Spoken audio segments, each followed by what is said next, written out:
আজ্জার গরমে মানুষের রসকস সমানে 12 কি যে গরম হরের অবস্থা টাইট হয়ে যার করি দুপুরকে অফিসে তুমি যাই করি যে গা গোসল দুয়া খাই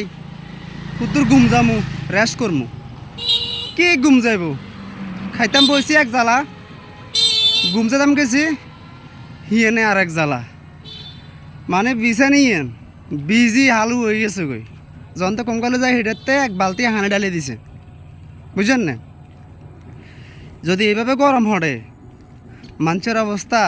হালু হয়ে যাইব বিশেষ করে যারা বয়স্ক মানুষ আছে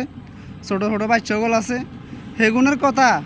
আর কিয়া কইতাম সেগুনের অবস্থা খারাপ হয়ে যাবে গই ওইসা না অন অবস্থা দেখেন গরমে দেখছেন না আমার অনক আমার বৃত্তে হান যাবি আর বৃত্তে গেঞ্জিয়া বিজি সুপার তো যাই হোক আনারকমই গরমের তাপমাত্রা কীরকম কত ডিগ্রি হরের আমরা হেনি হরুসুর আমার অবস্থা খুবই নাজেহাল বুঝলেন না মানুষ মানে কি হাহাকার করে বুঝলেন না গরমের জ্বালা যন্ত্রণায় তো যাই হোক আল্লাহ যেন রহমতের বৃষ্টি দি এই বাংলাদেশে ঠান্ডা করে ঠান্ডা করলে ঠান্ডা করে এই প্রার্থনা ভালো থাকবেন আল্লাহ হাফেজ।